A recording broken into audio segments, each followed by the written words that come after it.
بسم اللہ الرحمن الرحیم۔ السلام علیکم محترم سامعین اور عزیز طلبہ کرام، امید کرتا ہوں کہ آپ تمام احباب خیر و عافیت سے ہوں گے۔ آج کا ہمارا سبق نمبر 119 ہے، جس میں ہم وقال آخر، ایک اور شاعر نے کہا۔ تو آئیے اشعار پڑھتے ہیں اور اس سمجھتے ہیں۔ وقال آخر انی اذا ما القوم كانوا انجیہ واضطرب القوم اضطراب الارشیہ وشد فوق بعضهم بالارویہ ہناکی اوصینی ولا توصی بیہ۔ کہتے ہیں اذا ما القوم، جب قوم شدت خوف سے مختلف گروہوں میں بٹ کر سرگوشی اور مشورہ کرنے والی ہو۔ اذا ما القوم یعنی اذا القوم، جب قوم، کانو انجیہ یعنی آپس میں مشورے کر رہے ہوں، یہ ہے منجا سے۔ انجیہ مفرد نجی، اور نجی کہتے ہیں مناجات کو، سرگوشی کرنے والا۔ اور اسی طرح عرشیہ رسی کو کہتے ہیں۔ عرشیہ جس کا یہ جمع ہے، اور عرشیہ کا مفرد ہے رشاء رسی کو کہتے ہیں۔ تو اس سے مراد یہ ہے کہ جب قوم سرگوشی اور مشورہ کرنے والی ہو، اور اس کے علاوہ قوم ڈول کی رسیوں کی مانند مضطرب اور پریشان، واضطرب القوم اضطراب الارشیہ، ایسے قوم اس طرح سے پریشان ہو جس طرح رسیاں ایک دوسرے میں گھس جاتی ہیں اور پریشان ہوتی ہیں، ایک دوسرے سے الگ نہیں ہو رہی ہوتی، اس وقت حل تلاش کیا جاتا ہے۔ تو کہتے ہیں کہ جب قوم آپس میں سرگوشیاں کرے اور آپس میں یعنی خلط ملط ہو جائیں، وشد فوق بعضهم بالارویہ، اور جب بعض کو رسیوں کے ساتھ باندھ دیا گیا، شد یشد باندھنا، انا شددت یدیہ، میں نے اس کے ہاتھ باندھ دیے۔ فوق بعضهم بالارویہ، ارویہ کہتے ہیں روا کو، اور یہ اس کا معنی بھی رسی ہی ہے۔ جس طرح عرشیہ مفرد رشاء رسی، اسی طرح ارویہ اس کا مفرد ہے رواء، رسی کو کہتے ہیں۔ جب ایک دوسرے کو انہوں نے باندھ دیا ہو رسیوں سے، تو اس وقت ہونا کی اوصینی، اس وقت مجھ سے سفارش کر، ولا توصی بیہ، مجھ سے سفارش کر اور میرے متعلق کسی سے سفارش نہ کر، کیونکہ ایسے شدائد میں نہ صرف یہ کہ میں اپنا بچاؤ کر سکتا ہوں، بلکہ دوسروں کی حفاظت بھی میرا کام ہے۔ تو اس لیے مجھے کہہ دیا کر، تو میں ان کو بچانے میں مدد کروں گا، ٹھیک ہے؟ اور میرے لیے لوگوں سے نہ کہ مجھے بچائے، کہ اگر میں بچا ہوا ہوں تو لوگ بھی بچ کر رہیں گے، اس سے یہ مراد ہے۔ آگے پڑھتے ہیں۔ وقال المتلمس الم تر ان المرء رہن منیۃ صریعا لعاف الطیر او سوف یرمس فلا تقبلا ضیما مخافة میتۃ وموتا بها حرا وجلک املسی۔ متلمس کہتے ہیں الم ترا، کیا تو نے نہیں سمجھا، ان المرء کہ آدمی، رہن منیۃ موت کا مرہون اور گروی ہے۔ رہن مرہون ہے یا گروی ہے، منیۃ موت کا، یعنی ہم موت کو کچھ نہ کچھ ضرور دیں گے، یا موت نے ہمیں ہمارے انتظار میں ہے۔ کیا ہر آدمی موت کا مرہون نہیں؟ موت کا مرہون ہے۔ صریعاً کا ترجمہ ہے یعنی وہاں وہ پچھاڑا ہوا ہے، یا آپ کہ وہ گرا ہوا ہے، لعاف الطیر، اس حال میں کہ گوشت خور پرندوں کے لیے پچھاڑا ہوا ہوگا، یا عن قریب دفن کیا جائے گا۔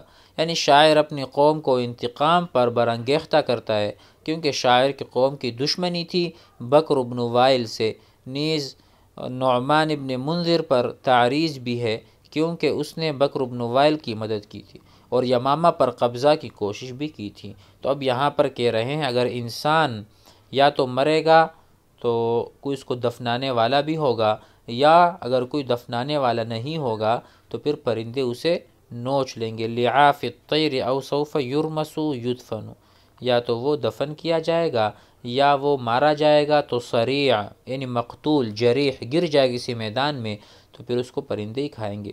فلا تقبلن ضیما مخافت میتۃ، چنانچہ لا تقبلن تم قبول نہ کرو ضیمن ظلم کو، فلا تقبلن ضیمن ظلم کو ہرگز قبول مت کرو، مخافت میتۃ موت کے خوف سے، وموتن بہا حرا بلکہ ایسا کرو کہ شریف ہو کر مر جاؤ، وجلدک املس اور آپ کا جو جلد ہے، آپ کی جو چمڑا ہے آپ کا یا آپ کی جو کھال ہے وہ چکنی رہے، یعنی ننگ و عار کے داغ سے صاف ہو۔ آپ ایسی حالت میں مریں کہ آپ بالکل آزاد ہوں، سرخرو ہوں، اور آپ کے اوپر کوئی ذلت اور عار کا کوئی داغ نہ ہو۔ یہ اس طرح سے کہہ رہے ہیں کہ ہم ان سے بدلہ لیں گے، نہ کہ ہم عار کو اپنے اندر لیں، اپنے سمو لیں گے۔ فمن طلب الأوتار ما حز أنفه قصير وخاض الموت بالسيف بيهس، نعامة لما صرع القوم رهطه تبين في أثوابه كيف يلبس، وما الناس إلا ما رأوا وتحدثوا، وما العز إلا أن يضاموا فيجلسوا، ألم تر أن الجون أصبح راسيا تطيف به الأيام ما يتأيس۔ مزید کہتے ہیں فمن طلب الاوتار، اور جذیمہ کے قصاص کی طلب کی وجہ سے، اوتار وطر کی، اوتار وطر کی جمع ہے، اس سے مراد قصاص اور انتقام ہے۔ ما حز انفہ ما قطع انفہ، کہتے ہیں جذیمہ کے قصاص کی طلب کی وجہ سے قصیر نے اپنی ناک کاٹی، قصیر حز انفہ قصیر، قصیر نے اپنی ناک کاٹ لی انتقام۔ وخاض الموت بالسیف بیہس، اور بیہس تلوار لے کر موت میں گھس گیا۔ یہ بتا رہے ہیں کہ فلاں آدمی نے یہ کیا، انتقام لیتے ہوئے یہ حالات ان پر آئے ہیں، وہ پیچھے نہیں ہٹے۔ نعامۃ لما صرع القوم رہتہ، اسی طرح یعنی نعامہ یا نعامہ جب اس کی جماعت کو قوم نے مار ڈالا تو اپنے لباس میں کس طرح ملبوس ہو کر ظاہر ہوا، تمہارے سامنے ہے۔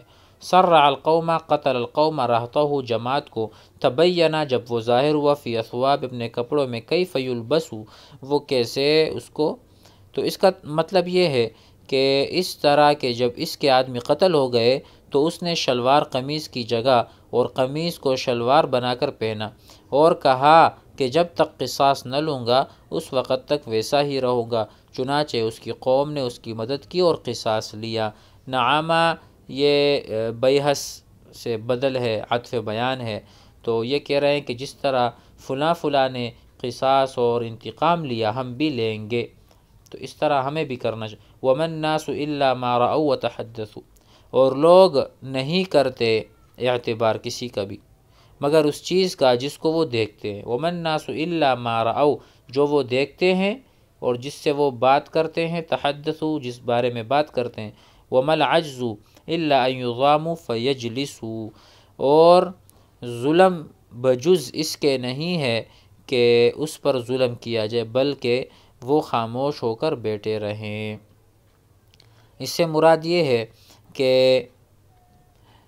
اس بات کا جس کو وہ بیان کرتے ہیں، اور عجز بجز اس کے کچھ نہیں کہ کسی پر ظلم اور وہ ہم پر ظلم ہوا ہم خاموش کیوں بیٹھیں، ہم تو اپنی آواز اٹھائیں گے اور اپنا انتقام لیں گے، بلکہ برانگیختہ کیا جا رہا ہے۔ الم تر ان الجون اصبح راسیا، کیا تو نے جون قلعہ نہیں دیکھا جو اپنی جگہ قائم ہے، اصبح راسیا قائما ثابتا، الجبال الرواسی، اور پہاڑ جو اپنی جگہ قائم ہے اور پیوست ہے، تو آپ جون قلعے کو نہیں دیکھتے جو اپنی جگہ پر قائم و دائم ہے۔ تطیف به الایام ما یتأیس، ایام نے اس کو گھیرا ہے لیکن وہ تابع نہیں بنا، وہ ابھی تک غالب ہے اور غالب رہے گا۔ تطیف تلم و تحیط، اس کا احاطہ کیا ہوا ہے حالات نے، لوگوں نے، پریشانیوں نے، یا پورے لشکر نے، یا جو اس کے دشمن ہیں، مگر ما یتأیس ما یلین، ابھی تک اس نے نرمی اختیار نہیں کی اور نہ پیچھے ہٹے ہیں۔ عصا تبعا ایام اہلکت القرى یطان علیہ بالصفیح ویکلس، آگے کہتے ہیں جون قلعہ نے تبع نامی بادشاہ کی نافرمانی کی، عصا نافرمانی کرنا، تبعا کی، ایام اہلکت القرى جب قلعہ تبع نامی بادشاہ کی نافرمانی کی جبکہ بستیاں تباہ کی گئیں۔ تو یہ کہہ رہے ہیں جس پر سفید پتھر لگایا جاتا تھا اور چونا لیپا جاتا تھا، یطعنو جو اس پر لگایا جاتا تھا، طعن یطعن کا ترجمہ ہے گارے سے لیپنا، بالصفیح اور صفیح کہتے ہیں سفید چکنے پتھر کو، ویکلسو یکلس کہتے ہیں چونے یا گچ سے لیپا چونا لگانا۔ ہلم الیہا قد اثیرت زروعہا، اے نعمان تو یمامہ کی طرف آ، ہلم آ جا، الیہا ای الی الیمامتی، قد اثیرت زروعہا اس کے کھیت زراعت کے لیے درست کیے گئے ہیں، اثیرت ٹھیک ہے زروعہا، وعادت علیہا المنجنون تکدسو اور اسی طرح وہ اور بھی ہٹ اور رہٹ نے جو اوپر نیچے پے در پہ آتا ہے اس پر احسان کیا، یعنی اس کو تازہ کیا ہے، گویا کہ وہ سب تیار ہیں وہاں پر آ جائیں۔ وَذَاكَ أَوَانُ الْعِرْضِ حَيٌّ ذُبَابُهُ اور یہ وقت وادی عرض کی سیر کا ہے اور اس کی مکھیاں یعنی بھیڑیں اور خوشبو تلاش کرنے والی نیلی تتلیاں زندہ اور تازہ ہیں۔ کہتے ہیں حی ذبابہ زندہ ہے اس کی مکھیاں تر و تازہ ہیں، زنابیرہ زنبور کہتے ہیں بھیڑ کو، والازرق المتلمس اور اسی طرح تلاش کرنے والی چیزیں، اور جو ازرق کہتے ہیں نیلی تتلیوں کو، گویا کہ وہ علاقہ اب سرسبز و شاداب ہے تو ہمیں وہاں جانا چاہیے۔ یکون نذیر من ورائی جنتن جب تو آئے گا تو بنو نذیر میرے سامنے میری ڈھال ہوں گے، نذیر ہوں گے من ورائی میرے پیچھے، جنتن وقایت ڈھال، وینصرنی منہم جلی و احسمس اور اسی طرح وہ میرا اور ان میں سے جلی اور احمس میری مدد کریں گے، ینصرنی ٹھیک ہے۔ وجمع بنی قران فاعرض علیہم فإن يقبلوا هاتاء التي نحن نؤبس، اے نعمان تو بنو قران کی جماعت کے پاس آ اور یمامہ کے قبضے کا ارادہ ان پر پیش کر، چنانچہ اگر وہ اس ذلت آمیز معاملے کو قبول کریں جس پر ہم مجبور کیے جا رہے ہیں، یعنی یمامہ پر قبضہ قبول کریں، تو کہتے ہیں جمع بنی قران فاعرض علیہم ان پر آپ یہ بات ان کے سامنے رکھیں، اگر وہ ارادہ کریں فإن يقبلوا قبول کریں، ہاتا التی نحن نؤبس، نؤبس کا ترجمہ ہے ابسا یأبس بدسلوکی سے پیش آنا، ڈرانا، ملامت کرنا، قید کرنا۔ فإن يقبلوا بالود نقبل بمثلی، سو اگر وہ خوشی سے قبول کرتے ہیں تو ہم بھی بخوشی قبول کر لیں گے۔ فإن يقبلوا بالود محبت سے، رضا سے، رضامندی سے، نقبل بمثلہ ہم بھی قبول کر لیں گے۔ وإلا فإنا نحن أبا وأشمس، کہتے ہیں اگر وہ قبول نہیں کریں گے ہم بہت انکار کرنے والے اور سرکش ہیں، یمامہ پر قبضہ نہ ہونے دیں گے پھر ہم بھی۔ ابا و اشمس، اشمس کا ترجمہ یہاں پر ہوگا انکار، زیادہ انکار کرنا۔ وَإِن يَكُ عَنَّا فِي حُبَيْبٍ تَثَاقُلٌ اور اگر بنو حبیب کے دلوں میں ہماری طرف سے بوجھ ہو، تثاقل بوجھ، وَإِن يَكُ عَنَّا فِي حُبَيْبٍ تثاقل بوجھ ہو، فَقَدْ كَانَ مِنَّا مِقْنَبٌ مَا يُعَرِّسُ تو کیونکہ ہم میں سے ایک ایسی جماعت ہے جو شب کے آخر میں بھی آرام کے لیے نہیں اترتی۔ اس سے مراد کیا ہوا؟ مراد یہ ہوا تو وہ ہماری مدد کرے گی، اور یہ اس لیے کہا کہ بنو بکر کے ساتھ شاعر کی قوم کی دشمنی تھی، تو کہا اگر ان میں یہ چیز ہے تو وہ یمامہ پر قبضہ کرنا چاہتے تھے، اور نعمان اس سلسلے میں بنو بکر کی مدد کر رہا تھا۔ آخری شعروں میں نعمان کو یمامہ آنے کی جو دعوت دی گئی ہے یہ استہزاءً اور طنزاً ہے۔ تو کہتے ہیں فقط کان منا وہ تو ہم میں سے تھا، مقنب ٹھیک ہے گھوڑوں کی جماعت، ما یعرس وہ آخر شب میں آرام بھی نہیں کرتی، تو کوئی بات نہیں ہم ان کا مقابلہ کر سکتے ہیں اور ہمارے میں یہ استعداد اور صلاحیت ہے۔ امید ہے کہ آپ حضرات کو سبق سمجھ میں آ گیا ہوگا۔ والسلام علیکم۔